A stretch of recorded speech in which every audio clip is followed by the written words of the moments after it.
Break out your notebooks. Class is in session. We have acting coach and founder of Actors Lab Philly, Bryan Fox, with us today. Bryan, how you doing? I'm all right, Paul. How you doing? Can't complain. Can't complain. Such a joy to have you here outside of the classroom. Yeah, it's good to see you. Likewise, likewise. So, Actors Lab Philly, since 2013, has been a mainstay for teaching we actors to just relax, trust, let go, be ourselves, to live organically, to use our natural strengths when it comes to inhabiting characters. In my particular case, I've been in class now for a few months, and you're teaching me to use my resting bitch face, if you will, for the serious stuff. And just for the record, I don't use that expression, just for the record. I might call that resting intense face. Resting intensity. Resting intensity, which is incredibly valuable. To know what you're driving. Yeah. So we all have our baselines, and I'm discovering mine, and I'm learning to use that gently when the scenes call for it. And it's fascinating because I've been at it now 15 years, you longer, and we're going to get into your journey. But you're teaching me that there's always another angle to come at the material. And if you think you have the hair of truth, we could split that hair again. And you're making seasoned actors stronger, and you're making green actors more confident, and you're building them a foundation. So let's just go with, for the time being, just Actors Lab, and give me the hows and the whys of why you wanted to start the lab to begin with. Oh, well, the hows and the whys. I'll go with, I guess, the whys first. So I returned to the East Coast after living on the West Coast for a long time, about 17 years, for various reasons. And I was teaching what I always wanted to be taught to me, which was acting for the camera specifically, which I found in Los Angeles after I studied theater in New York and theater in L.A. as well. I taught at two different studios in Philadelphia for about a year. And the classes kind of, when I specifically narrowed the focus for the camera. And the classes kind of grew in over time, over the year. And I also found that some misinformation was being knocked around the city in certain places, and some misinformation about what the industry is really like, the craft and the business, like the real world application of it in, again, specifically for film and television. I will say I feel that good acting is good acting no matter what, whether it's on the stage or whether it's for the camera. There's some differences, but we can talk about that later. But those classes that I wanted to teach were specifically for the camera, with and pulling from all kinds of techniques, whether it's Meisner, Strasberg, Uta Hagen, Stella Adler, Stanislavski, a little bit of my own thoughts, and mostly from the actor we're working with. So I was going to start a studio with someone else in the city for a while. That fell through for various reasons. And I decided to start Actors Lab in 2013 after teaching in the city. I was kind of stretched out over two different places. I didn't feel like I could really implement what I really wanted to implement. So I just kind of pulled the trigger and started a small studio in Wayne, which is about 30 minutes outside Philadelphia. And I found that a lot of people were traveling from the suburbs anyway when I was teaching in the city. One of the studios closed. And then there was one place, I think, and then a place opened up a year later that just didn't have ongoing training like you would find in Los Angeles or New York, where very professional actors on a regular basis who are working train like a professional athlete instead of like a 6-week program or an 8-week program. And as opposed to getting people to sign up for a short time. And then it was ongoing training. You can come for a month, but you can come ongoing for years if you need to. It's just like a professional athlete would train for the game or the match. We were training for the audition or to be on set. So that's the why. I felt like the reality of the industry and the craft wasn't really the nitty gritty, the details. Broad strokes might have been, or the theory of something might have been. And I also found that sometimes it wasn't informed by people who have lived it, right? in some cases, not all cases. So I always say, I got certified as scuba dive years ago, and I always thought I don't need to be taught by Jacques Cousteau, but I do want to be taught by someone who has breathed underwater for over an hour and experienced it themselves. I don't want someone who read a textbook or had the theory of it, who actually never went and did it for an extended period of time. So that's the why, if that makes sense. The how is just logistics and kind of pulling the trigger and rolling the dice in the old Field of Dreams line, if you build it, they will come, because I did not know if they would come, because the mentality exists in bigger markets for sure, like Los Angeles and New York, and I didn't know if it existed in a smaller market like Philadelphia, where people would come and train for the sake of training, to get better at something without the guarantee or the promise of a manager that's attached to a school, or the promise of an audition, or just ongoing training to sharpen your skills and understand the business side. And much to my surprise, I feel very fortunate and blessed to find that it does exist here, very much so. And so the Philadelphia market just showed that they believe in training for the sake of training, and they don't necessarily need to get, some places, like I said, would have a manager or talent agency, or promises were vaguely kind of suggested or promised. Nothing was really promised, but I should say suggested. If a studio could just train people, and that's it, without any other attachment. So that was the why. And like I said, the how was just pulling the trigger to do it. And I started in a small studio above the Wayne Movie Theater years ago in 2013. It was probably 300 square feet. And then after 5 years, we kind of were growing bigger and needed more elbow room. So I went across the street to a bigger space, which was about 1,200 or 1,300 square feet. And now we're in a third space, which is just as big and has a nice lofty feel. So still in Wayne. So I hope that wasn't too much of a ramble, but that's the how and why. It was really to teach what I wish was taught to me, which was audition preparation, co-reading, and scene study. I didn't want to go to a different place and do a co-reading workshop, or do a commercial workshop, or do a scene study workshop, or do an audition, film and TV audition workshop. I wanted to go to one place. It would almost be like going to a gym where they said, you can work your upper body here, but you have to work your legs across the street at our other gym, and you have to pay a different membership for that one. So I just felt like my coaches, a couple of them, one in particular, provided everything for us. And I felt very prepared after going there for quite a while, years. So that's what I wanted to provide here. Yeah. That's what I like about your studio too. And you just termed it perfectly. It is a one-stop shop. It's not just scene study. It's the audition technique. It's the cold reads. It's the improv. And I would say like the cherry on top of the sundae is just the sense of community that is fostered by the ongoing classes. Now, it's not like 6, 8 weeks, 4 weeks, and we're out. It's come in, hang out, play with us. And I've been growing those relationships with everyone over the weeks. And there's that bond that gets created with my fellow classmates that I don't want to break. Mm-hmm. And I think it's a pleasant side effect of the classes. It is. And it's a very unspoken part of class that I discovered when I was in both LA and New York, that when I was this industry can beat you up, right? The pursuit of it, the craft of it, if you're serious about it.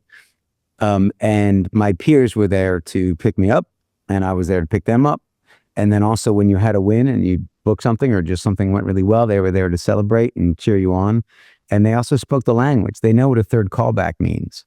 Your Aunt Rose is lovely, but she's not going to understand what a third callback means. She's probably going to say, oh, why didn't you get that part? I'm so sorry. You should think about working at that bank. You should maybe give it, they don't understand that a third callback is amazing, right? And you have a group of people who understand the way you think, who are like-minded. Some people call it finding their tribe. And it's almost like a swim team or a tennis team, where it's a solo sport, but there's a team aspect to it, that you have to train with people. And then you have peers. Nowadays with self-taping, you can always come to the studio. I'm always here to self-tape, and I do that frequently. But also your classmates, if you need to connect on Zoom and you need a reader, you have an actor who gets it and will do it for you because you'll do it for them. And, just meeting in a coffee shop, reading scenes was thrilling. And I met all those people in my class, and I did theater as well. So I'd often have both going on at the same time. But it's a highly I don't know if it's underrated, but it's not spoken about very often. because people think, I don't need to learn how to act. I'm going to go to class and learn something. I'm like, yeah, you will. But does LeBron James learn anything from going to practice now? But he still goes to practice. And I'm sure there are different challenges when a different team and a different defense comes along, that he knows what he's doing, but a coach is going to work with him and help him. And not to mention, you have strength coaches, agility, you have all kinds of different coaches too. Like you would have an acting, a voice coach, a movement coach, an acting coach. Sam Rockwell was famous for, David Harbour still goes to class, the guy from Stranger Things. He still, when he's not on a set, he'll go class. And Sam Rockwell doesn't have time for class anymore, but he's the first one to say he'll grab his coaches when he gets a role. He's not auditioning anymore. Neither of those guys are probably, but he'll grab his acting coach, his voice coach, his movement coach, and he'll get to work. So it's just highly underrated. I think the misconception is people, especially in small markets, because you don't know until you jump in this big sea, this big ocean, that there's some there. Right. And I always say people think it's just a bunch of pretty people on red carpets saying other people's words, that there's some there under there. And there is. It just takes some time to kind of like understand that. So it really warms my heart to hear you say that, a veteran like yourself that is understanding the benefits outside of learning to act or finding moments, which I feel are very important and we can all consistently learn, that your peer group and a like-minded group of people go a really long way in something that can feel very solo and scary and lonely and difficult. I'm not a big complainer, but if you need to vent about something, you got a bunch of people who understand it. You can vent and then you can laugh about it. We just did recently about something in class, and I know you were going through, different people were experiencing, and you feel better. You don't feel crazy. You feel validated. And you also go, okay, I got that out, pick myself up, and let's get going again. You don't harp on it, but if you need to get it out, you can get it out. And the same goes the other way. You book something, you get a room, or you get a studio full of people who are happy for you. That's the thing too. It's the cheering section is huge when we book. So we need reps and we need community. And you're providing all of that. And especially in an era of self-tapes, we need that more than we ever have. So thank you. And that's really sweet, man. I appreciate it. I hope that is giving people what you're saying. I hope so. I feel it, and I hope it's true. And even you've seen it. Someone makes, it's all about so many, it's so much about details, right? When you're experienced as you are, and a lot of people in your particular class are very experienced. And you see when someone makes an adjustment and there's like a moment of truth or a different moment that happens, that everyone gets very excited. I mean, I say this all the time. Some of the best acting I've ever seen has been in a classroom at we were in a day class together, but my old classes when I was in class was, we'd go till 11:30 at night. There's like 16 people and poof, it's gone. It's just, and I'm like, that was amazing. Some of the best acting I've ever seen has been in classes, and it's shared by a handful of people, and it's just gone. And that bombs people because they realize how beautiful it is and how the hard work that goes into it. It's kind of funny. Yeah. Because it's like we're engaging in ephemeral camera work, if you will. Yeah. Yeah, exactly. It's exciting, and it's hard to understand until you're in it. Making discoveries, getting stronger, feeling more confident. Mm-hmm. And applying them in real time, in the real world, in an audition or on the set. Taking, who was that? I think it was the basketball coach, John Wooden at UCLA, said the difference between an amateur and a professional is someone who can do what they need to do under pressure. And hopefully you don't feel too much pressure, and we can talk about that. But, when the green light's on, when it's an audition, when it's these days it's mostly self-tape, or when you're on set, to do what you can do in your car, when you're driving, or you're watching a movie, in your bedroom, or you're in your shower, but to do it in front of people in class, and then to take that energy when you feel that, and to do it when someone's either getting paid, or there's a professional casting director or director, or someone ready to give you notes, that matters a lot. So I can vouch for that, because last week I had an audition for FBI, and I'm at the point now where my heart rate doesn't really go up anymore when I get those guest star auditions. But I've been lifting the weight in class for a while now. So when that breakdown comes down and I have 1, 2, 3 pages to do as a co-star, guest star, not only am I flatlining and being calm, but I'm just going, okay, it's another day now. And that's what class has offered me, because we're doing the reps, we're doing the work, and I'm saying to myself, you know what? It's no different now than the real world audition than doing it in class. And I did the audition, haven't heard anything, but I did get positive feedback from the agent saying your audition was outstanding. I'm like, you know what? Then something's paying off. And great. And you bring that to class. You didn't know, you had to tell me those things. Bring it to class, we'll work on it together. I always say my agenda is your agenda. So if you have an audition to work on, we have plenty of scenes to pull from and work on, as you know. But if you have something real that's happening present time, bring it in class. We'll work on it. We'll prep it. We'll work on it alone if you shoot it at home or shoot it together. But those things matter. Then I always get I always picture getting knives out and sharpening them up when it's go time, because then you apply what we practice in real time. So that's one thing about the studio too. When someone audits and watches, I say that often. My agenda is your agenda, meaning I know I have plenty of things to keep us busy. But if you have something that you're working on, that's the thing that we should get you going. And then, to experiment. I had a friend of mine who say it's just another day chopping the wood. So like if you're in class, if I'm in class with you and I have a 6-page scene of heavy lifting, and then I get a 2-page co-star, listen, I feel more responsibility to you to crush that in class. I have 6 pages to work on, then I get a 2-page. Yeah, I'll do that. I'll do that, no problem. But man, I cannot let Paul down, or class, and I got to get to work. And so I remember thinking that very much so. We would do some heavy lifting in class, and you're right, you do it there so that the muscle's nice and strong. So when you do the thing, it feels like just another day chopping the wood. The 50-pound weight in class feels like the 35-pound weight for real. Hopefully. At least to me. Yeah, hopefully. And those moments, and you were joking earlier about your resting intense face.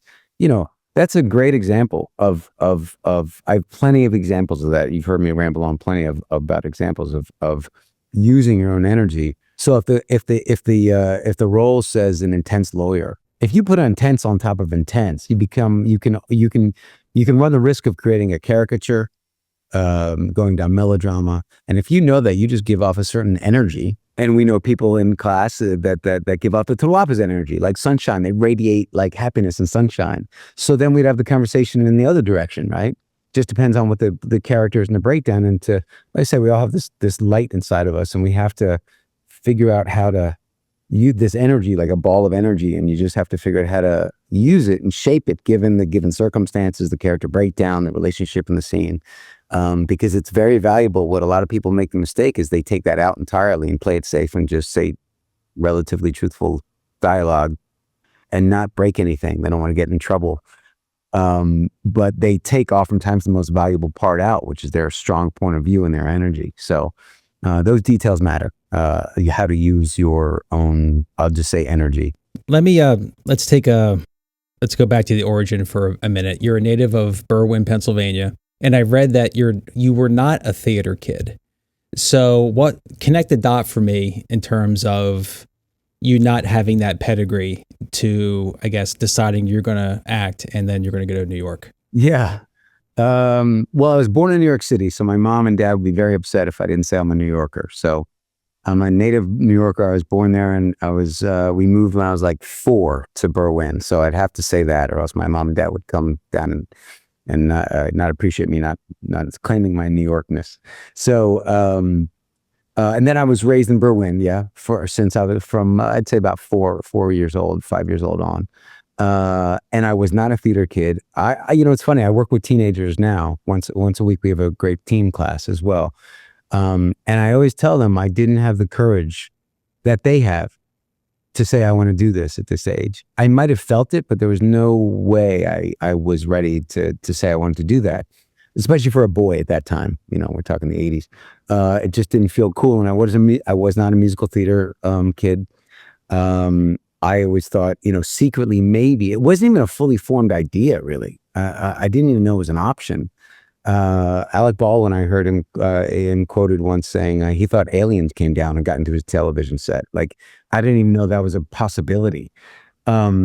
So I was a very heavy young man. I was a very heavy kid, and not till about 14 years old, I started to kind of lose weight and just figure out who I was, what I wanted to be, how to navigate all of this.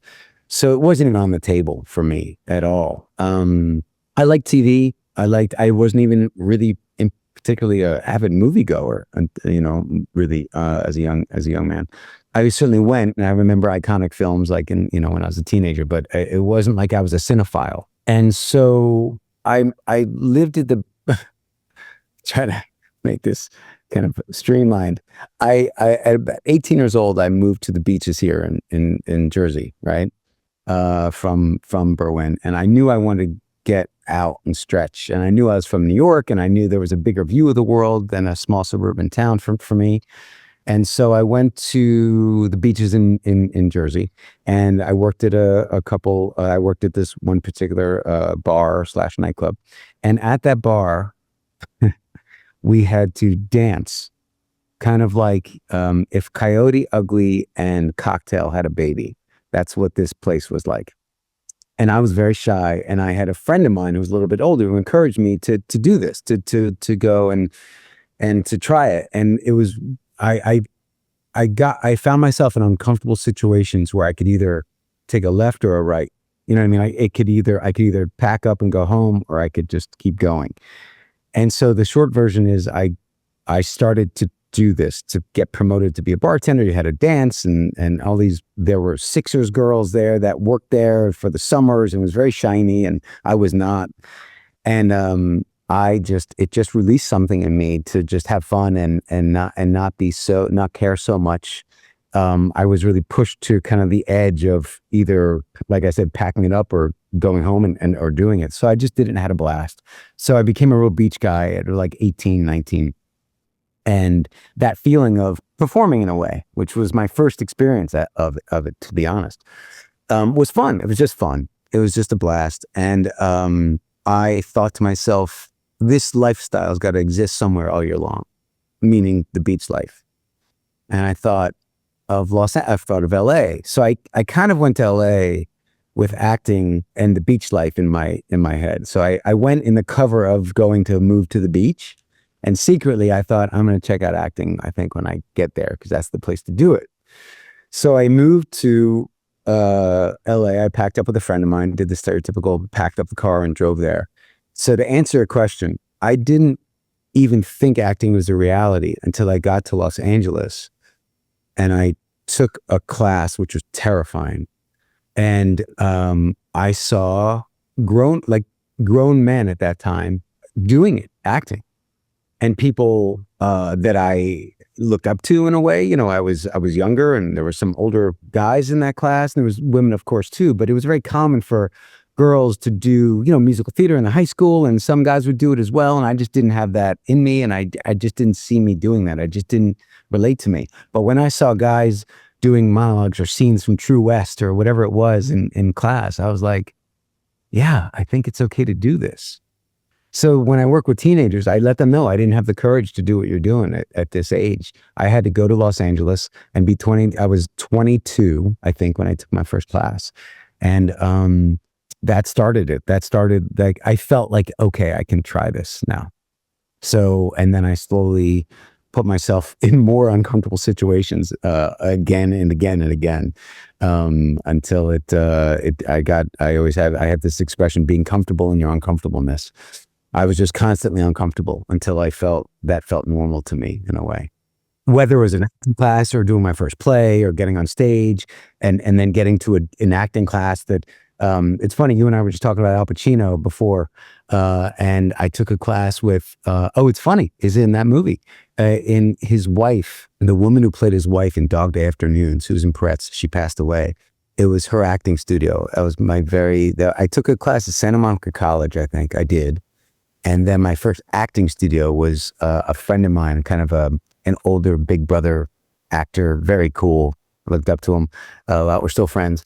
He sent me to that studio, and that was my first acting studio. It was on 3rd Street in Hollywood, and that was big for me because that felt like a whole different energy. I was like 22, 23. So that's when I felt like, oh man, I think I'm in it.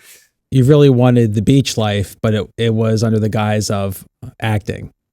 Yeah, it was, I think looking back, it was the other way around. I went saying I want the beach life. And that was under the guise of the beach life. I went and secretly pursued acting because I didn't have the courage to say, I'm moving to LA to be an actor. I wasn't going to say that.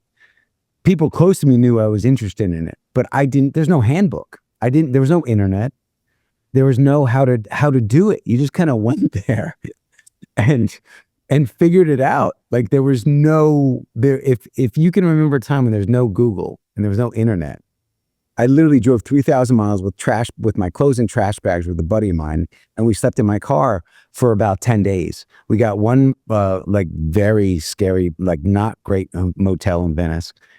Stayed with a friend for a night, and then we figured it out. We didn't have an apartment. I would not advise it today for sure. But you wouldn't have to do it today. You have the internet. You have all kinds of ways to plan your trip. I mean, it was a very different time when I think about it. So yeah. So it was fun. I wouldn't change it for the world. You can't do it today. Well, I saw your episodic reel from your LA days, your legit reel, and I gotta say hats off to you because you made that work in a VHS era. And I'm sure it had to be a real pain in the ass to record the show, to get a copy of the show, to put it together, to find someone to edit it, to digitize it.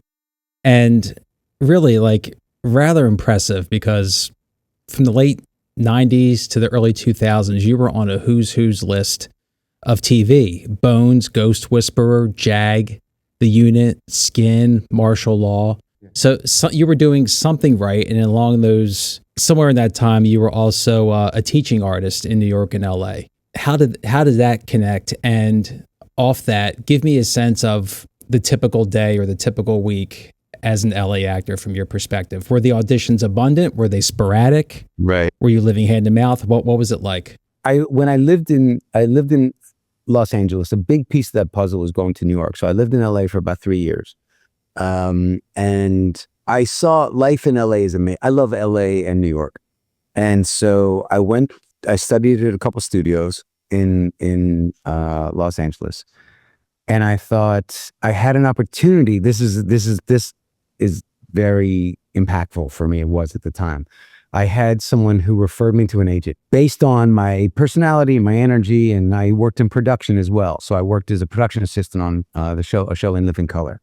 And I was there for a year, and I learned a lot about film and television. I worked on music videos. I worked on a couple other TV shows as a production assistant. So I got a massive education on film and television as a whole. And that's a big part of it when I was in LA in the beginning for those 3 years, right? I would attribute my East Coast work ethic to that. I just kept kind of like moving up in a way, and I had an opportunity, and there was a fork in the road to fully do production or choose to be more on the creative side, acting. And I had a producer who was kind of grooming me, and she said, "What do you want to do? I'll make phone calls for you." And I said, "I really moved here to be an actor." And she was mildly disappointed, and she went, "Well, I can be your friend, but you got to go be a bartender and get an acting class." And so that's what I started to do more of. And so I had a meeting based on not that producer, a different actually producer. I was like a puppy. I was just very glass half full. My eyes were wide. I was very excited. I would work my tail off, but I was always a kind of a glass half full, positive kind of employee. And so she set me up with a meeting, and the meeting went fine, the personal part, but then I had to read copy, and I didn't know what I was doing yet really with it. And I was mortified. So, and I thought to myself, if I want to learn how to do this, if I want to do this for real, I'm going to move to New York City, to the East Coast, and I'm going to get the shit kicked out of me for a while, probably. And if I'm meant to do this, I'll head back. I'll still want to do it. I'll move back to maybe to LA if I choose to do it. Meaning that life in LA it's amazing, right? You can get by surfing, going to the beach, going hiking, whatever, and days and weeks and months can tick by and you haven't done anything because life can be really nice there. And I thought and also to be around family again for a bit. I was up the Turnpike. So after about 3 years in LA, I moved to New York and I studied theater. I studied at the Roundabout Theater Company, the Ensemble Studio Theater Company. And I really thought, let me immerse myself a little bit more and let me get my ass kicked by life and by theater and by people who are going to intimidate me and scare me. And they really did in a good way. So I didn't have any credits or anything in LA for the first few years. I moved to that incident with that agent that I wasn't ready for really schooled me. Again, it was one of those times I could have packed it up or just kept moving forward. And I was like, I think I still love this. I'm going to try it. So I moved to New York. After about 4 years in New York, I did theater for the first time, like real theater for the first time off Broadway. I did about, I don't know, 5, 6 shows, produced something, started to pick up a camera a little bit. And then I wanted to return to California because I love the beaches as well. But I love New York in a whole different way for different reasons. So then when I moved back there, I finally got into the union. I got into a class as soon as I could. I had a day job. I went from bartending to physical training, personal training. Those were my day jobs. Eventually, I left bartending so I could have relatively normal hours and regulate my own schedule. And once I got my business of personal training, I knew that wasn't the thing I really, wanted to do, but it was enough to have a spine to build acting around. I was good enough at it. I wasn't great at it, but I was good enough at it. And along the way, I had some good examples in New York City of actors who I admired who always gave back. They always gave back in some way to, whether it was to kids, programs that needed, the arts. And I just saw that as an example. And I thought, that looks important to keep balanced. So I'm going to do that at some point. And I started to do that in New York. I started to get paid as an actor in New York doing shows for schools, high schools about social issues. It was a company called Plays for Living that I don't think exists anymore, but we go to every borough and do live performances. And I was doing theater at night and I was in acting class and I was starting to train. So I had starting to build some sort of business so I didn't have to, I could somehow manipulate my schedule for those opportunities. And then when I got back, like, as I said, back to Los Angeles, I got in the union. I did the same thing in LA. I started to find places where I could give back. I started to, and through that, I found an agent. My first commercial agent was ironically through doing something good. It was a teaching artist. It was a hearing impaired theater company for kids that were deaf. And my agent was the parent of one of the kids, which I had no idea. So here I'm doing something, trying to do something good, and something hits me out of left field that I got a very good commercial agent, and started auditioning commercially. And then I was doing theater at night. It was very important to me to keep all my irons in the fire and to keep busy because there's no handbook, right? So I just kept busy with theater. I found a great on-camera class in Los Angeles. My coach, Doug, was amazing. Massive impact on me. And the peers, like we talked about before, from my class and theater. I didn't have an agent for a long, long time. A lot of those credits, I was doing theater and a casting director came to theater to a play, asked for my headshot. I said, sure. Like that actually happened back then. I'm sure it still happens now, but I know casting directors are very busy, but they enjoy theater and their job is to discover new talent. And so it was a casting associate or assistant at the time. And now she's a very well-known casting director. And that was one of the early auditions. And my first job, I think, was JAG. My first audition was my first TV job was one. I did a couple episodes of JAG. It was one of those. And so I started to build a reel. And when in the lean times, as you know, it doesn't happen very often. You're in class, doing plays, doing theater, keeping creatively fulfilled. So you're not waiting for, you're not pining away at the phone, although you kind of are. I did not have tons of auditions because it took me a long time to get any kind of legit agent. I oftentimes felt like, I used to think I felt like Mike Tyson, like looking for a fight. I trained for this thing for so long and I'm not getting any. And I know many actors that feel that way today. Anything I felt like I had very far and few between auditions, which made me hyper focused. In fact, I remember quite a few auditions where I'd go sign in and I'd see well-known agencies from the actors, your name, your agency or whatever. And I'd have to write in my phone number. So I'd see like Gersh, Gage Group, like very well-known agencies in Los Angeles. And I'm writing my cell phone number because that's all I have. That would make me hyper focus. I always thought like a sniper. I would just like shut out the noise and focus and I'd somehow book a job, even though I felt like I'd have to tell myself I belong there because these other actors have these pretty good agents. And I'm in the waiting room with them. And I found myself there because somehow I was seen in a play or a reference or a showcase or something. So that's kind of how it happened in a lot of ways in Los Angeles. And I did get an agent, wasn't a top tier agent, didn't get me tons of opportunities. A lot of the opportunities I got were on my own before I returned to the East Coast, believe it or not. And so when I think about it, it's I don't know if it's as common these days. A smaller market, I know we have a couple of great casting directors. To go to theater to see new talent was a thing in a larger market. I'm sure they go to theater in smaller markets as well, but I don't, that was, they would send casting assistants and associates out too. That was almost their job to find new talent to bring to their bosses. So I hope I answered that question. I don't know if I. You did. As far as the VHS, TiVo was starting. So I fortunately had TiVo, and I would hardwire from my television to my Mac, which were new at the time. The Macs were new. So I could record from TiVo straight to my computer. Now they call it a DVR. Now that everything's streaming. So I was in the very early days, I went to someone with VHS tapes and I paid them a lot of money probably, to edit my first reel. But my old acting coach would inspire us and encourage us to create our own content, our own material. And so we did quickly. We got inspired by that, and we grabbed Macs when we could. And like you said, the late 90s, early 2000s, MacBooks were starting, iMovie was starting, and we started to be able to do it ourselves. Pretty. We were hungry. You found a way. TiVo. Yeah, and who knew? Who knew about TiVo? I know, right? Exactly. And we wrote and directed a lot of short films.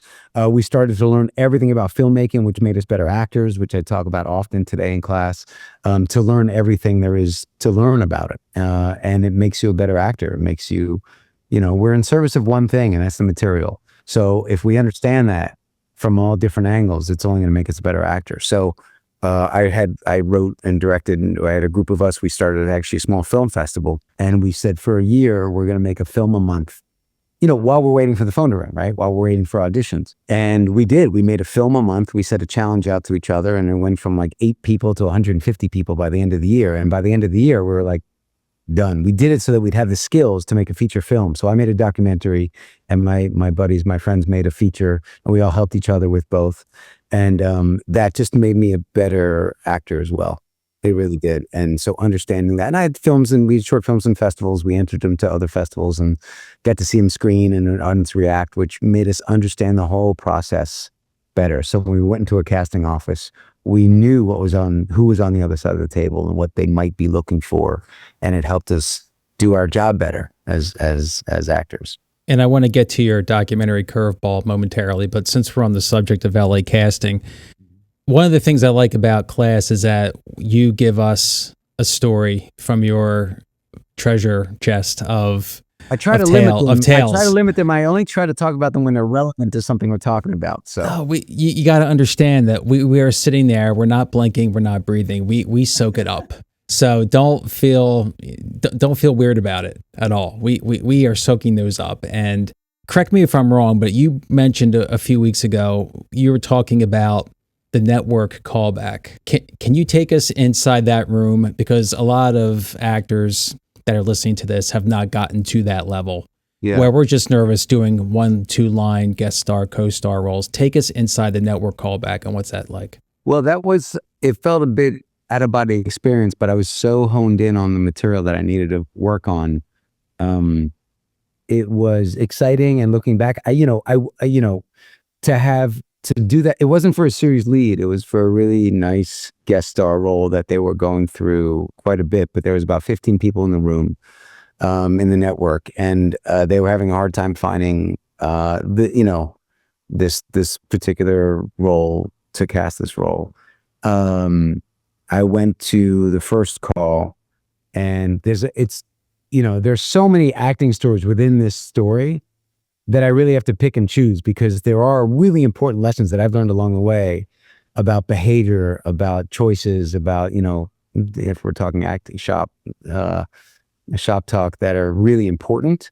But as a whole, it was a really interesting discipline in focusing on the sense of place. Your scene partner, which in this case was a reader. The character was so far from me that I really had to work on behavior, and there were a couple things they really wanted specifically with this character, that I had to kind of, it took my attention that I didn't even, the 12 people were like a blur to me, kind of. They didn't even, I only focused on the reader. And at that time, obviously, it was all in person. And there was some blocking. There was all kinds of, there was like a bomb involved, and there was like all kinds of, there were so many acting lessons in that one audition. We could talk for an hour just about that easily, about playing with dialogue, about playing with behavior, about playing with a prop that they really wanted to use that was actually never even used in the finish. When I booked it and shot it, they never even used it. The day of the shoot, they changed blocking entirely. But as far as to your question, it was exciting. It would have been intimidating any earlier in my journey, but it wasn't intimidating. It was kind of like what I expected. I trained for that. I wanted to be there. When I walked in the room, the casting director had faith in me. And I knew that because I was at the callback. So I went through that first pre-read with them, and someone's cell phone went off. Actually, one of the producers' cell phones, like I said, I don't know who all the people were. There was 12 people in the room. There's like a line, there's like a long table, and someone's cell phone went off, and I was so focused, I heard it, obviously, but I didn't flinch. And I remember they thanked me they said thank you, and they apologized. So it just goes a long way to stay focused and in your surroundings. So things would happen. And I always say, if you're nervous in an audition, I always say, in a first read, and I understand that, the casting director is going to look at you and think, how can I pass you on to Christopher Nolan or the director or Brad Inglesby? Like, how can I pass you on to these people if you're nervous right now in a pre-read? So that's the old days. I know we might talk about the difference in the old days, in-person auditions and self-tapes, but that is something that, you kind of don't have to deal with as much anymore in terms of auditions.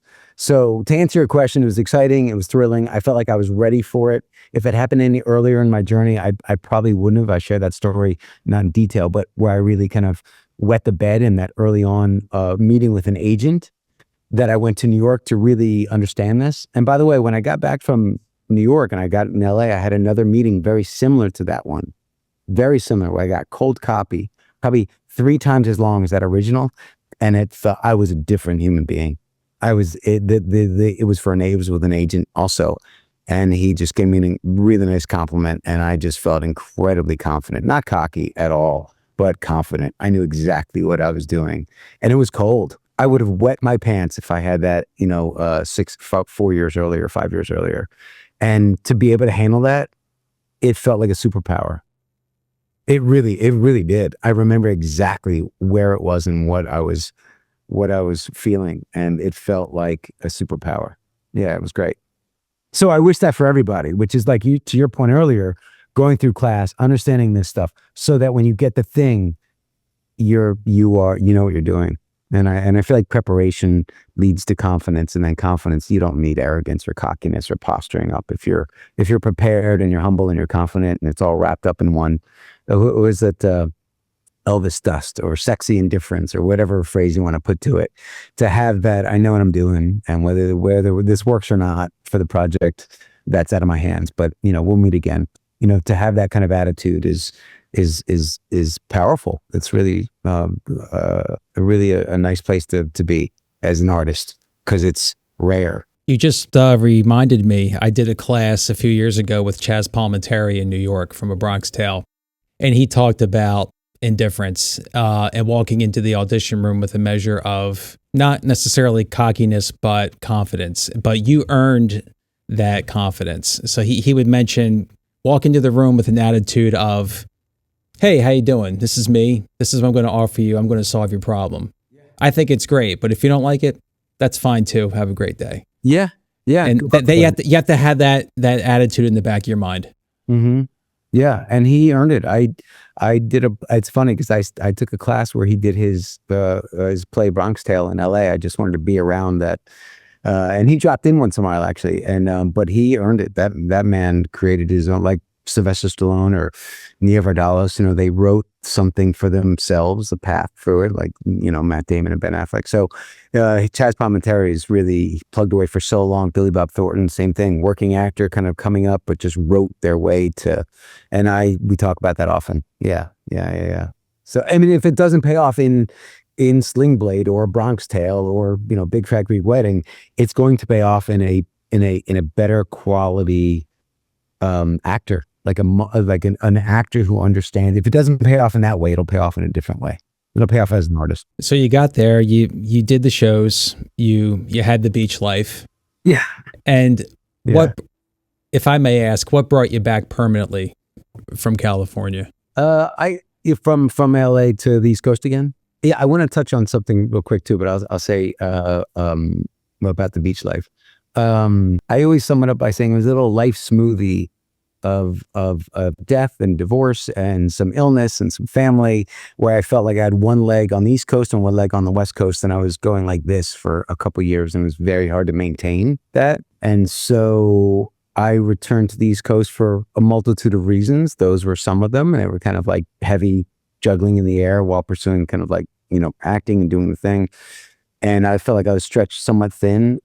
So I felt like I returned to the East Coast in 2011, I think, and had an amazing surprise of the most amazing son that you could have asked for in 2013. And so that solidified my thought process and I'm not going anywhere. And also there was no way I was going to pursue what I was pursuing the way I was pursuing it in Los Angeles or New York, in Philadelphia. Right. And so I had always been a teaching artist, so I started teaching. My amazing son was born in 2013, and the studio started the same year. And so, as a single parent, raised him fully half the time. And when I wasn't doing that, which is a joy and still is, I was starting the studio. So it was full on two things I loved 100%. So I made the decision. Some of the best acting coaches I ever had were fully retired from acting themselves. I just had noticed that they didn't want to be anywhere else. They didn't secretly want to book the role you're auditioning for or they're coaching you for, or secretly wanting to be on the set somewhere. They wanted to be there, and they all had their reasons. One in particular, and he just gave it all to me. And I feel like I emulate that. I try to emulate that. That's what I feel to be the case. And I feel like my actors that train at the studio and with me hopefully feel that I don't want to be somewhere else. It's where I want to be. I don't want to be, I'm not acting myself right now. I always tell my son, he always wants me to unretire sometimes. I said, maybe when you're out of school, maybe down the road, but that's not even a thought in my head right now. So that's what solidified it in 2013. So I was teaching, taking the temperature of the East Coast, thinking it was possible. I went through a lot of personal changes, like I said, a divorce, and I lost my mom in early 2000s, and some family was sick, and so I just was stretched pretty thin. And that's the short version. I always say it's a little life smoothie of things, put in the blender, and that's what it was. Understandable. Totally understandable. Yeah. And people ask me if I miss it. I tend not to look backwards too much. People ask me, do I miss LA? Do I miss New York? Do I miss acting? And I always say it's like a really good bottle of wine. Like if we have a bottle of whatever, pick it, Pinot Noir. You make some amazing tomato sauce with your tomatoes from your garden, and we have some Pinot Noir. I just think, do you miss that bottle of wine, or you just say that was amazing? That was a delicious bottle of wine. Like I don't, it would be weird to say I missed that meal or I missed that bottle of wine. And that's how I view LA and New York. They were amazing. I have nothing bad. Listen, I could, there were days here and there for sure, but I have nothing bad to say. Both cities are amazing. Both experiences were different and incredibly impactful to get me to where I am now. I have a theater experience from New York. I have film and television experience in Los Angeles. And I also have theater experience. Contrary to popular belief, there's theater in Los Angeles. So, I mean, Mark Ruffalo just did a show here in Philadelphia, as you know, Task. And he was a huge Los Angeles theater guy. I mean, there's a life there of theater for sure. And it got you noticed when you were out there. So theater does have its place. It did, unintentionally. I mean, what's funny is people do things with certain intentions. My only intention was to grow and get better, and those things happened as a byproduct of doing those things. Yeah. Like I didn't do that play because I thought a casting director may come there. I did that play to be an artist and to be a better actor and to experience life. And there's no way I could have seen that coming. Yeah, and that relationship started. I probably worked on 2 or 3 shows of theirs. Over the years, they'd call me in. Didn't book all of them, but I certainly booked the majority of them. So, and as you know, it's a level playing field. They're not going to book you because they like you. You're doing something right. So, Of course. so yeah, that's what the final thing was, to come back and to the East Coast and stay. Understandable, totally. But since we're on theater and getting back into teaching and class mode, speaking to the theater actors out there, if we can give them a little bit of advice when someone who's used to being on stage and on the boards and they suddenly get a commercial audition or a one-line role in a TV show opportunity, what are some of the fundamental techniques that theater actors have to remember when they're transitioning from acting on a stage to being in front of a camera? Yeah, that's a good one. That's a good question. I'd say, in broad strokes, the bigger idea is, the oversimplification of it would be, on stage you project, for the camera you contain. That's an oversimplification. Within that, you can dice that onion. You can peel the onion back, the layers, till until midnight tonight. But to understand that this is a tough one. It's somewhat of an actor trap sometimes, that it's not all about you. And film is on stage you can feel that way because the curtain goes up and you have hopefully a good set and some props. It depends, black box theater versus some Broadway production. You have an amazing set and sound and everything, and effects and other actors. But there is a sense of like projecting and making sure you connect to the back, the row, and keep everybody awake at the matinee and make sure we keep the pacing fast, and that and either if it's a musical, even more so, smiling and singing and really projecting to, as you said, that one line for a 1 hour procedural. You're fighting a couple things. You're fighting that sense to project that you're not that it's not enough to just say the text, think the thoughts, and do all the work involved, moment before, moment after, what's happening, who are you, where are you, and all the basic acting questions that we might ask ourselves. To understand that the camera department, the sound department, the hair and makeup department, the wardrobe department, the prop department is all helping tell the story, and that's not with you on stage. So a huge adjustment is understanding a close-up, understanding sound, understanding that those elements help tell the story, which allows the actor to not just do less. I rarely, if ever, if I do, it's only in a really, I really try hard not to say do nothing, right? Unless I'm talking to a real veteran who knows what that means, because it's not doing nothing. It's far from doing nothing. But the end result can be a shorthand, but which can be damaging, I think, sometimes. But if you understand what it means, but it's doing less projecting, less indicating, less showing, and more thinking and behavior, and keeping it in an extreme close-up often. You mentioned commercials. Commercials are a bit different, where a theater actor might have those muscles, because they're like, it's another superpower to be able to sing and dance and project and hold an audience, have the pacing of a farce, let's say. It's amazing. But if you go in for, let's say, a task or a Law and Order or something that's gritty and granular and subtle and grounded, you're going to be blowing the camera away. You're going to be doing probably too much often, unless you adjust. And a good example of that would be Hugh Jackman, who does The Boy from Oz on Broadway, Song and Dance Man, to Wolverine or Prisoners, or a really grounded film that he knows he's got to make the adjustment. So for someone who does theater, I'd wish both. There's not better or worse, but there is an adjustment to be made. I've talked to casting directors who say, we feel like we see a lot of, casting directors say, I feel like we see a lot of theater actors or community theater or theater people, doing too much, not understanding the medium. And so they might be fine actors. They're just not understanding the medium. That I've talked to many that feel like they're not doing anything. But as long as they're thinking thoughts and they're contained, oftentimes they're doing it plenty. I think it was Kevin Kline has a great quote that I always think of. He said, on stage, you use these big tools. You use like a rake or a shovel or a sledgehammer or an axe. For stage, for film, you're still using tools, but you're using microscopic tools like a razor blade or a needle or a scalpel, almost like you picture those dental tools, those really fine instruments. So you're doing just as much. It's just on a microscopic level. So it's not doing nothing. And I think it was Jessica Chastain said, the camera's, she learned from Al Pacino, actually. The camera's like a mind reader. it can sense that you're thinking something. Now you can think anything, but I prefer you to think the thoughts of the character, right? And that's between the lines of dialogue. And that can be subtext, but it's also the thoughts between the lines of dialogue. So I often say, you've heard me say it multiple times, it's the mortar between the bricks. If the bricks are the lines of dialogue, the thoughts of the character are the mortar. It's what keeps those lines together. And because of pacing in theater sometimes, that it's fast paced often. And the audience is not close up on us, right? We'll feel like we'll lose them. A director, a theater director, oftentimes will talk about the pacing.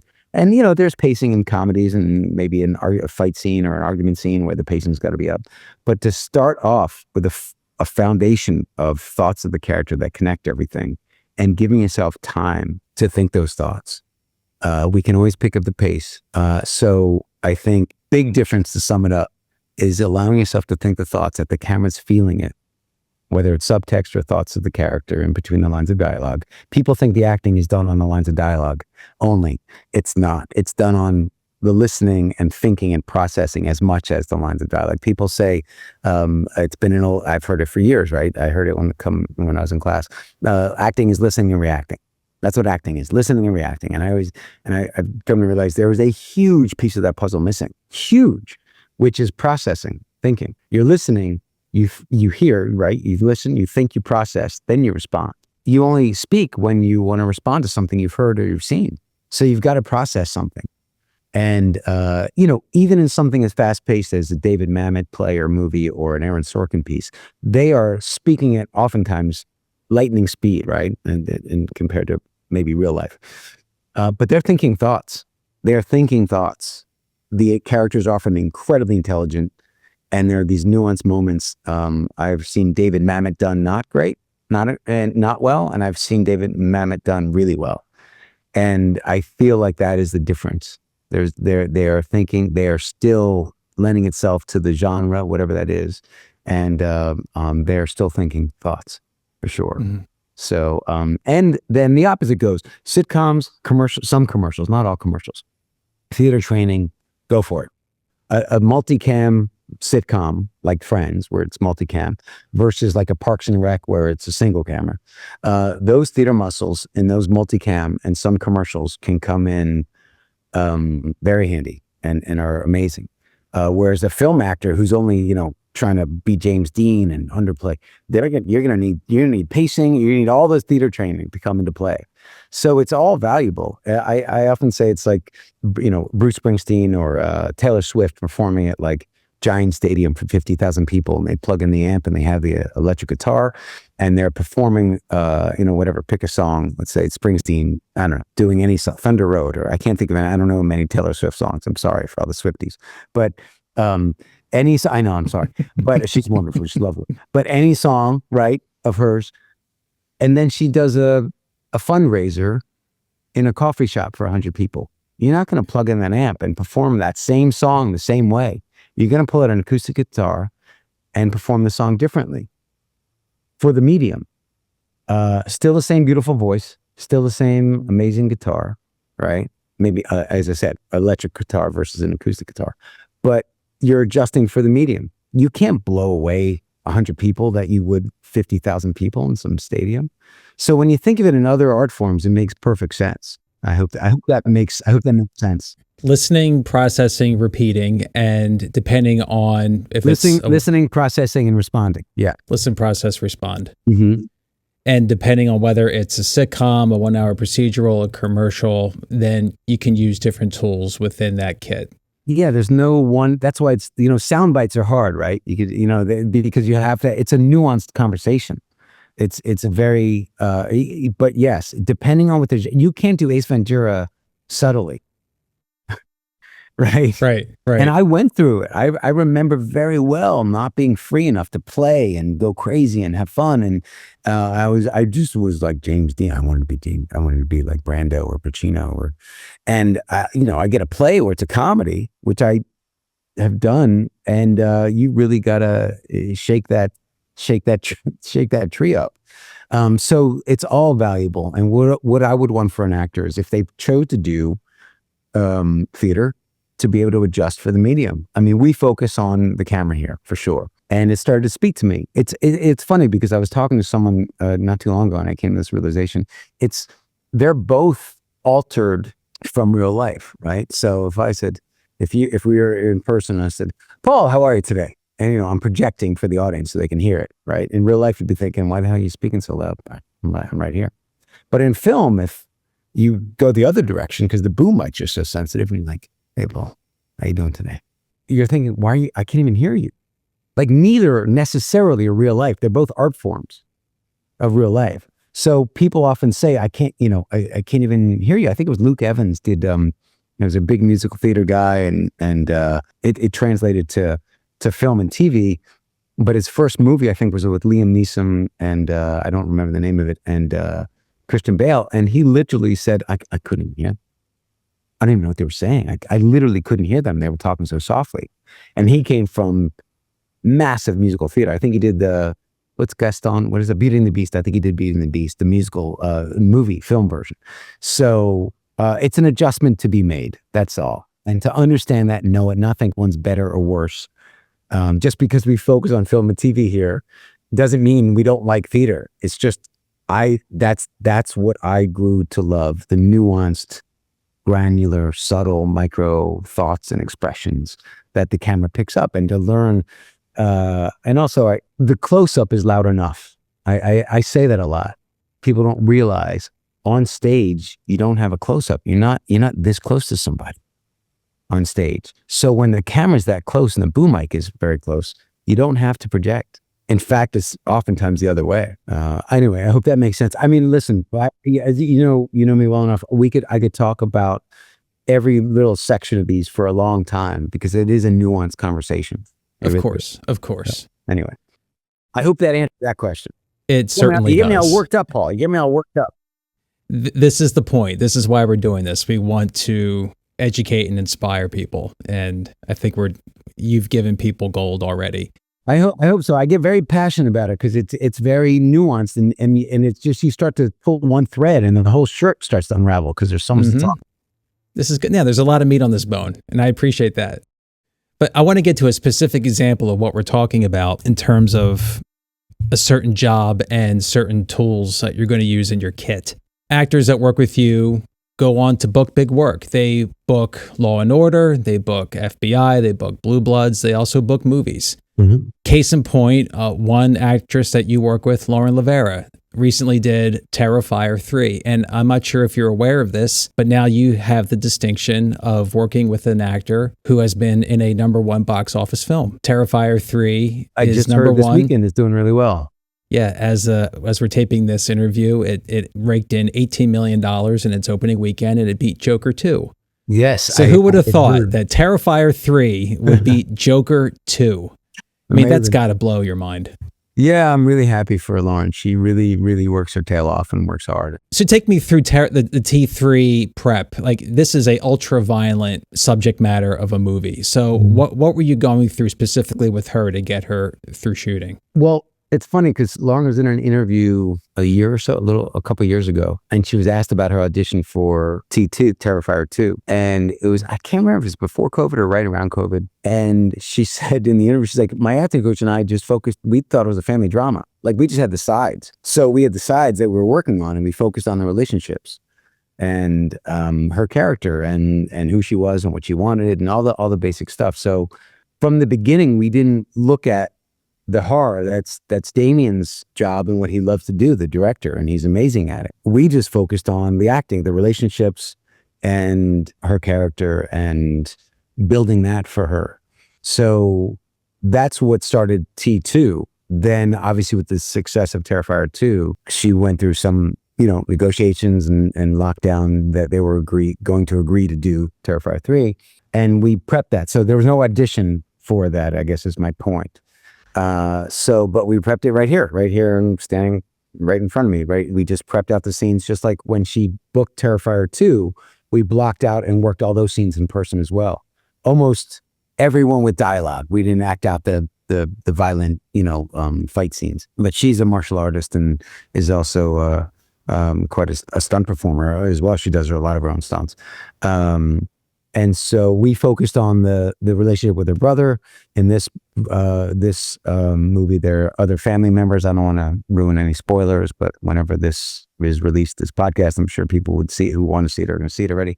But there are some family members, so we focused on the relationship with her family members and her brother and what she had been through. I think the time is 5 years later from where the second one left off into this one. So that's what we focused on. The trauma that she went through. And again, I don't want to bring any spoilers, but what she had been through in those 5 years between the end of the second movie to the beginning of this third one. We had talked a lot about that. And there are some emotional moments that we definitely worked on and prepped. And she just shared with me at one of the screenings that one of those scenes, because the kill scenes get a huge reaction from the audience. They go there for that. A lot of the fans. And a lot of the fans are a fan of both of the character Sienna and the obviously Art the Clown and the violent scenes, the kills, as they say. And one of the scenes we worked on here in depth, she let me know that the audience cheered at an acting scene. They usually cheer at the violence and the kills because it's like a roller coaster. It's fun if you like that genre. So the fans really get into it. And she shared that with me because she thought I would appreciate it. And I said, I do appreciate it. I said, thanks for sharing. She was thrilled. She was moved. She was surprised.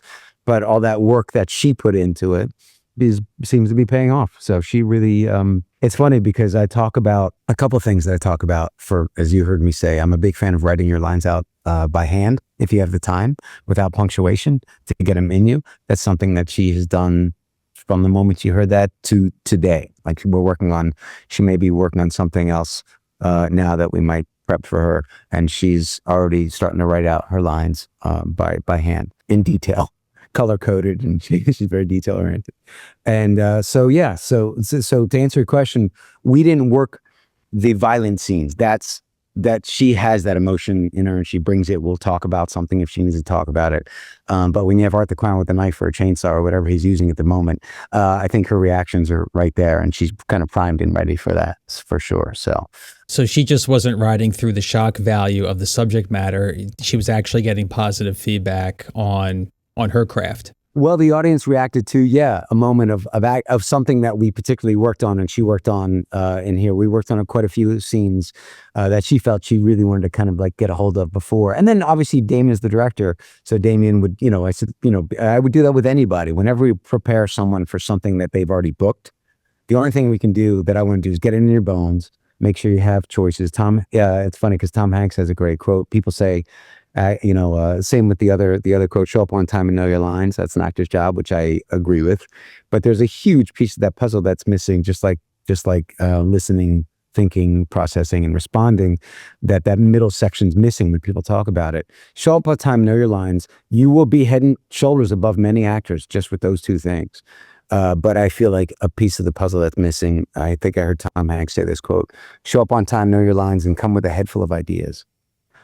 So you may not use any of those ideas. The director might know exactly what they want, and what you did in the audition is the thing, and nothing's going to change. But often, if you don't have some ideas, you'll find yourself, at the mercy of either a director who may or may not know what they want, right? And ask you to help create, and you got nothing in your bag of tricks. You got nothing there. You may use some of the ideas, none of the ideas, be ready for that as well. But so that's what Lauren and I would do also to prepare. Damien's the director. And so, we're servicing the material, but she would have a bag of ideas with her, and alternatives and thoughts and possibilities that we could do, and then she would lock down on something that we both felt worked really well, and she certainly did. So that was a really nice. That just happened. I forgot at what screening or premiere, but it was a nice validation for her as an actor because it's such an action oriented. It would just be like Terminator or whatever. It's so action violent. In that case, a horror film. That's what a lot of the fans go for to know that. And I feel like, and I shared this with her too. All the violence is built on the characters, the relationship. It's just like Lethal Weapon, right? Lethal Weapon became an iconic franchise, and let's say throw that in the action category. We only care about where they go because we care about Murtaugh and Riggs. Like we care about them as individuals and as deep friends who care about each other. Then we'll go anywhere. So I shared that with her in the preparation of this, that they feel the audience will go to those places because they care, and they have to care because of those moments are truthful and grounded, and everything is built, I think, on those relationships. So, and obviously Damien is amazing at what he does, and that's what, a lot of people go to see. So I think the combination is a good 1-2 punch for them. And how incredible that the movie toppled what was thought to be a no-lose studio film in Joker. If this were a different era, T3 would have been relegated to art house, and it would have came and went, and we'd be watching it on demand. Yeah, not the case today. Yeah, I agree. There's something to a level playing field that a small, a budget. Certainly, Terrifier 1 was, and that was. I don't think Lauren wasn't a part of that. That was all Damien. That kind of blew up and found a cult following. That by the time it could raise money for Terrifier 2, that because of streaming and how it happened, it was also COVID and timing, and all of that was released in theaters. That it blew up. I agree with you. The way it is today. It very well might have gotten lost in a shuffle of film like that. Not that film in particular, but that lower budget kind of horror film for sure. But they'll find a way. I remember was it Robert Redford had a great quote about films at Sundance when he was encouraging artists to create. He said, "Art's like grass growing through concrete. It'll find a way." Like when you walk down a sidewalk and you see a blade of grass peeking through concrete, you're like, how did that grow through concrete? It'll find its way. So I think Terrifier would have found its way no matter what, in whatever genre, but certainly streaming and how the studios are now and what's out in movie theaters. And, that's such a communal thing to do also, to go watch a movie like that together. So no, I'm happy for everybody involved. I think it's fantastic. Yeah, hats off to them. And who knew that two clowns were going to go at it at the box office? I know, right? And T3 was going to emerge victorious. That's really funny. I didn't even think about that. They're two clowns. Yeah. You're right. What a story they're going to have. It's like you said, whether it's that or FBI, Law and Order. There are a couple actors that trained here out in L.A. right now, have a movie. There's someone who's coming out on that trained here for a few years out there, having something, a movie on Disney Plus, and someone else is doing a recurring role on a new TV show that's going to be airing on a major network. And so people are plugging away. They're plugging away. So I don't want to announce anything that no one's ready to announce yet. So I'll leave it. But they're very much connected in a lot of ways, and it's great. One of the things that I'm happy about and take some pride in is, as you know, our audition exercises and drills that we do here monthly, and it's been told to me and it's gotten back to me by the people that do them that they've helped tremendously in terms of, in the old days, in-person auditions, and then of course self-tapes now, because that's totally different. There's absolutely basically very few in-person auditions, but they still happen. Callbacks, commercials, and but in-person auditions are not very common these days. No, not anymore. And there's positives and negatives to that. And in Zoom callbacks and in self-tapes, you feel like you're working in a vacuum. It's really hard to get feedback in the moment or to feel like you're connected to another actor, particularly through Zoom, let alone through a self-tape. But since we're in the self-tape era, do you think it's more likely or less likely that regional actors outside of New York and L.A. can book those more plum guest star, co-star, if not more sizable series regular roles? Because you would think that the self-tape would bring in more people and there's more to cull through. But do you think that's a positive or a negative for the regional actor as it relates to bigger projects? Bigger projects, shooting locally or in LA, New York, Canada, like anywhere? In LA, New York, wherever. I think it depends, right? I mean, it depends on someone's representation and it depends on their experience level. To make a broad statement about that, I feel like I'd be doing the whole kind of like topic of a disservice, because there's so many nuanced, versions of that. Self-taping has been going on for years, as you know. You did one of the really popular shows as a recurring character up in Pittsburgh when self-taping was a thing way before COVID. And I know quite a few people I used to self-tape for those shows, that show in particular, quite a few shows often. And that was fantastic and important. And in a market like Philadelphia and or Pittsburgh, self-taping was always a thing because they were drawing from other markets, local hires in particular. But to answer your question, it depends, I feel like. If you're rep by, let's just go to Crazyville, right? If you're rep by William Morris or CAA, you could live in Podunk, Mississippi, and you're going to get those auditions for those series regulars and feature film. It doesn't matter where you are. You could you could be in the Bahamas, and if you have CAA, or if you have a massive agent like that, you're going to get those opportunities. And if your agent is able to get you those opportunities, or manager, then yeah, it doesn't matter where you are. And just like smaller market actors, we're trying to make our stake in the world. I think agents and managers in smaller markets, and they're excellent, casting directors as well, trying to make their name for themselves and say, hey, we're not just a smaller market agent or manager. See my client, that they're fighting for their clients as well. So if they're able to get the opportunity, I think it does level the playing field. So it just depends, right? You get that opportunity, then the answer is yes. You know what I mean? If you get called in for that, you have as much of a shot, I feel, as you do in someone in Los Angeles. The question is getting the opportunity for a new series lead in an NCIS show that shoots in Los Angeles. But the same goes both ways, right? So like, let's say the show's locally shot in Philadelphia or Pittsburgh, they have a duty to also get the best person possibly to fit for that role. So they're going to bring in self-tapes from LA, Chicago, New York, anywhere. So it goes both ways, right? It's not just like we can submit to Atlanta can submit now to Philadelphia.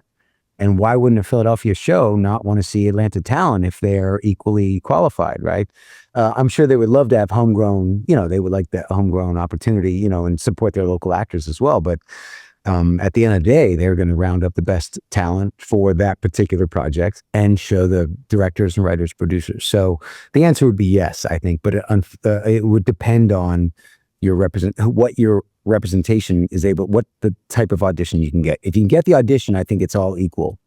And they are flooded. They're inundated, I feel, for sure. You talked about, Lauren might have some new opportunities now, certainly because of the project, but she did when Terrifier 2 blew up, but she absolutely cut her teeth on local. I remember doing self-tapes for some very local shows that shot here in Atlanta, and then she started to book and do self-tapes for co-stars, and it's kind of how it happens. No one could see that coming, that a great local filmmaker also, and an independent kind of local homegrown, I think he's from New York, I think, Staten Island or New Jersey somewhere, but still a tri-state area, small independent filmmaker could blow up like that, provides opportunity for everyone involved.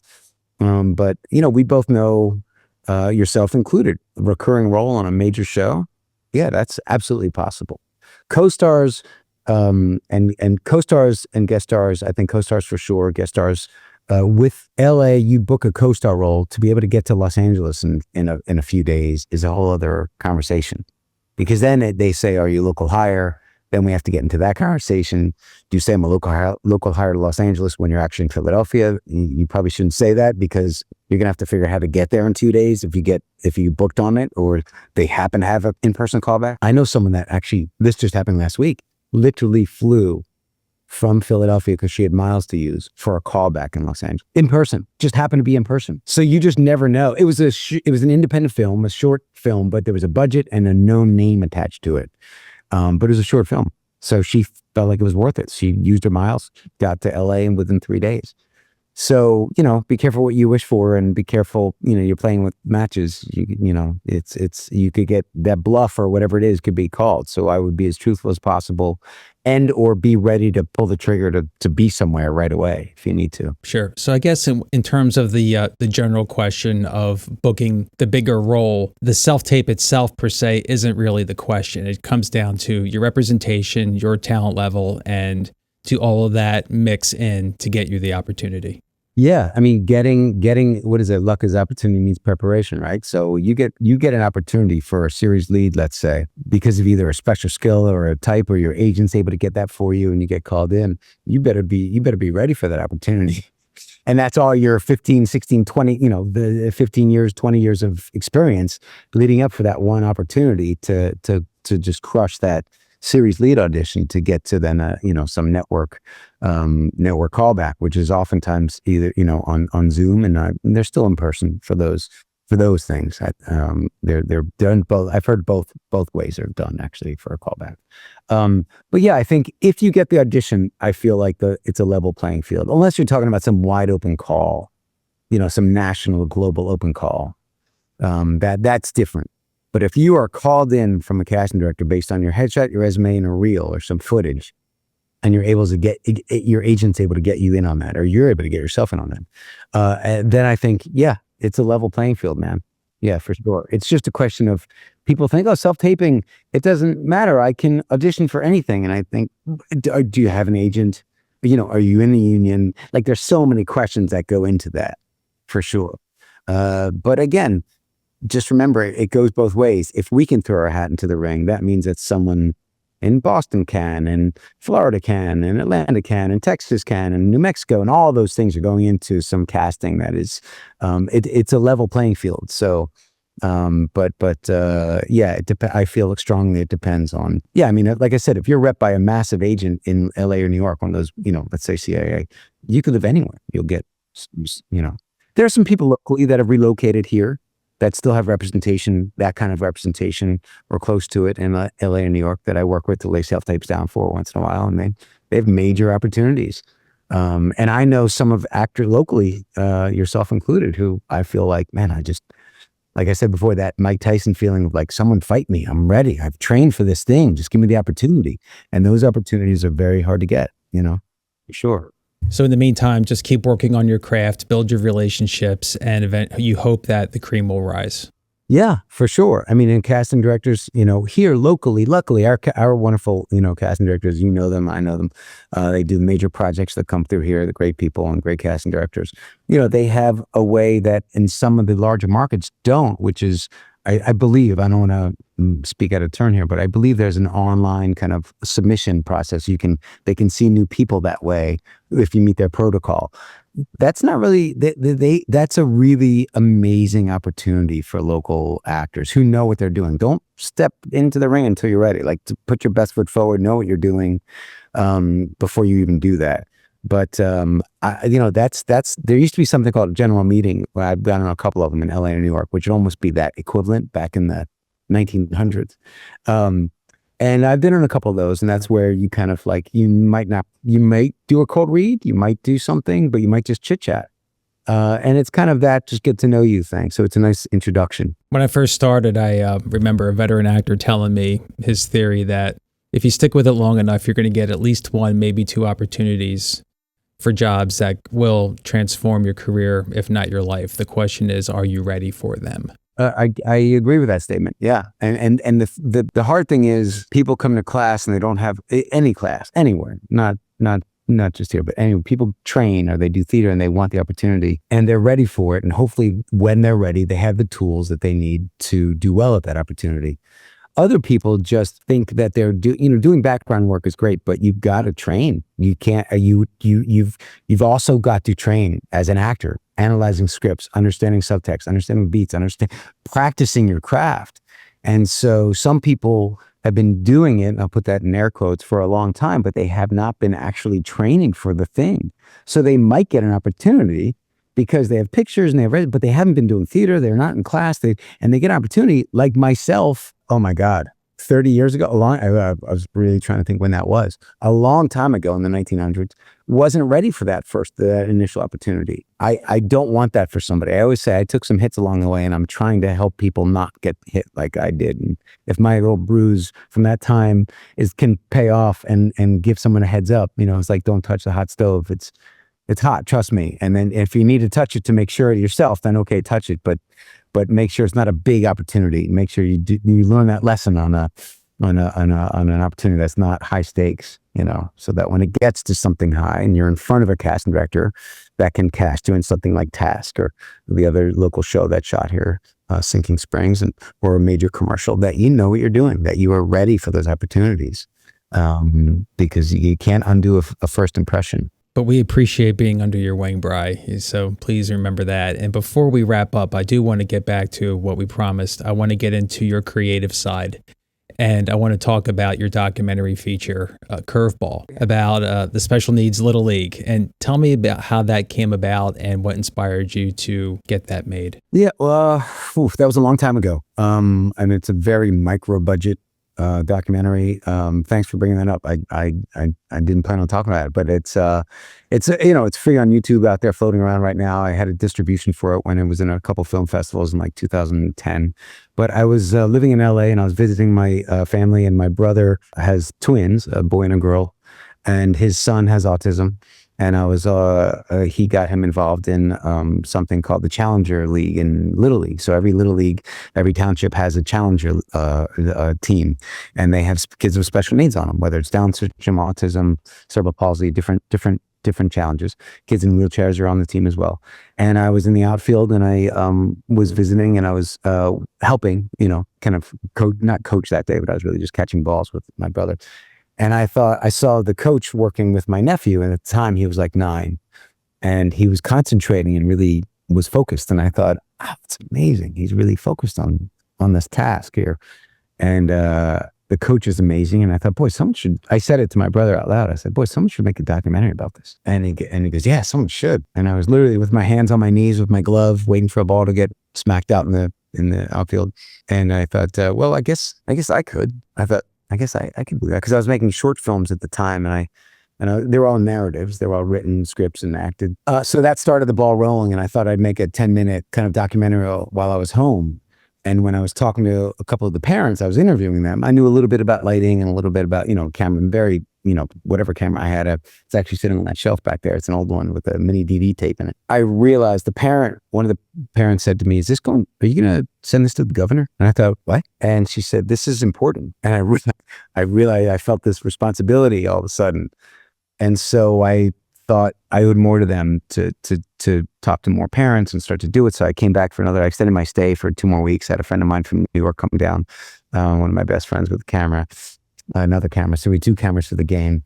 And it's a feature, but it's a short feature. It's 68 minutes. So it's technically a feature. So it's in the feature category of film festival.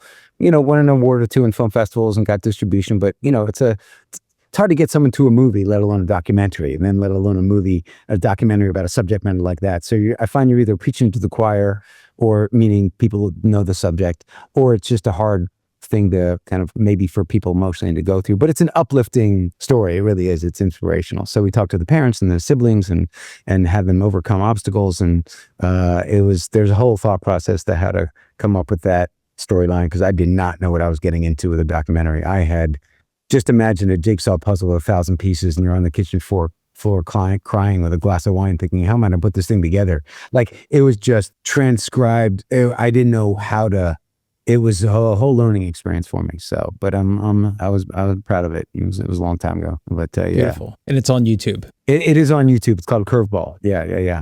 I guess it's called Curveball the movie. There's plenty of things called Curveball now, but yeah. But I did want to. I know we're wrapping up. I wanted to say one thing about an actor, a mindset and a way to look at things that I feel like are very important, that are not the craft. We talk plenty of the craft in here. But if an actor can find balance in life and have not only focus on this and have some sort of balance, it'll make it easier to do what we were talking about a long time ago, which is not hold on so tightly to it, and to just make it another day chopping the wood. If you're focusing on your craft and you're balancing it out, that the thing isn't so precious, that there's balance to it, that you have life, that you have friends and family and things and other things that you enjoy to do in life, that it really balances it out and puts it in perspective, that it's something we've wanted to do since we were 10. It's incredibly important to us, but it's not everything, and it doesn't define us. And what someone thinks of us or someone says, whether it be some acting coach or a casting director or a director or producer or writer, isn't going to define who we are or ding us so badly that it changes that point of view of ourselves. That is incredibly important. And also to know that an actor's, this is kind of a hard concept to understand, I think, for a lot of actors, to have empathy for casting directors, agents and managers, directors even, and to be part of a solution as opposed to making it about yourself. We're just part of something bigger. So if we keep in mind empathy, I always talk about, and this is a common acting belief, empathy, imagination, curiosity, the ability to be vulnerable, the ability to listen and focus under pressure. Those qualities, you have the underpinnings to be, I think, a good actor and human being. But to have empathy for the people that we put, and I'll put in air quotes, are in power, because everyone's working for somebody and everyone needs to have support from each department. So if we think of ourselves as the acting department, and a casting director calls us in and we've prepared. And these days, that is being off book, that is in a self-tape, having all the lighting, all that. Your setup is wonderful, right? The lighting and backdrop and the plain background, a little bit of headroom and a nice light. That's perfect example. I try. Yes, for sure. And we all know that. We've talked about it. And then those little rules can be broken here and there for self-tape. If you're excellent, Take Up Montgomery self-tape is the good example of that. You've heard that casting director for Stranger Things talk about that. He broke many rules in self-taping, but he was fantastic. But we should focus on those fundamentals of straightforward little headroom, just like you're blocked out now and the lighting is wonderful for you, those self-tapes. And then let it go. Serve the material, serve something bigger than ourselves. Get the focus and attention off of us so we can serve others. But you got to take care of yourself first.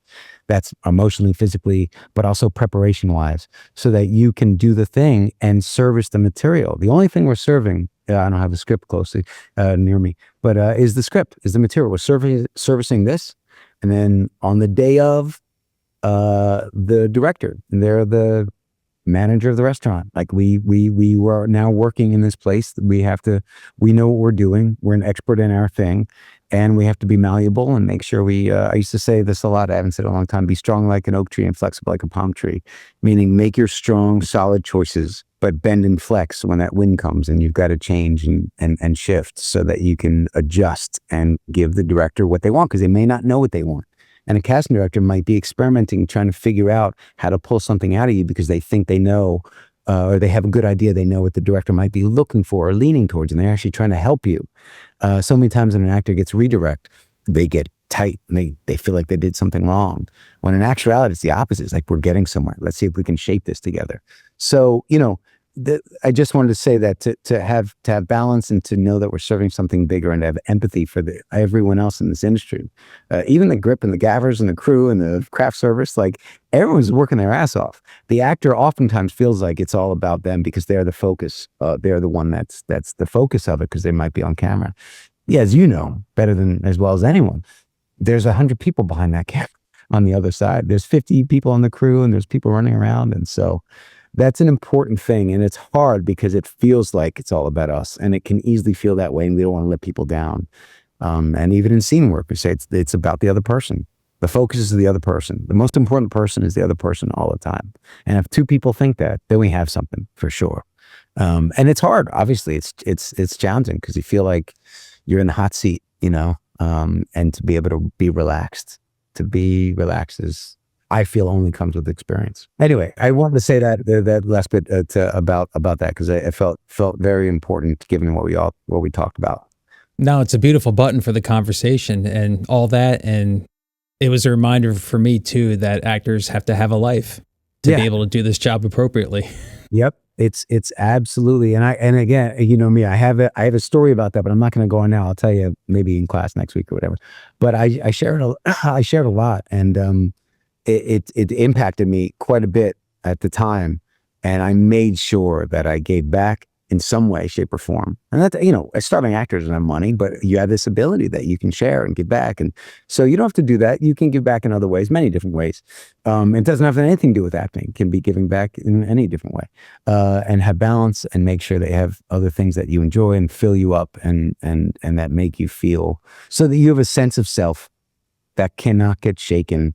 It can get dinged around here and there. Of course, it would be, it'd be disingenuous to say you couldn't feel a ding once in a while, but to make sure that you can recover from that is important. Wow. I hope that helped. I hope that gave you if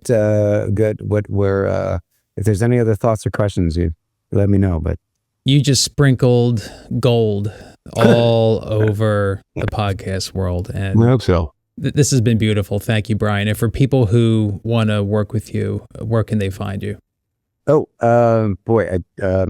actorslabphilly.com. You just go to our website.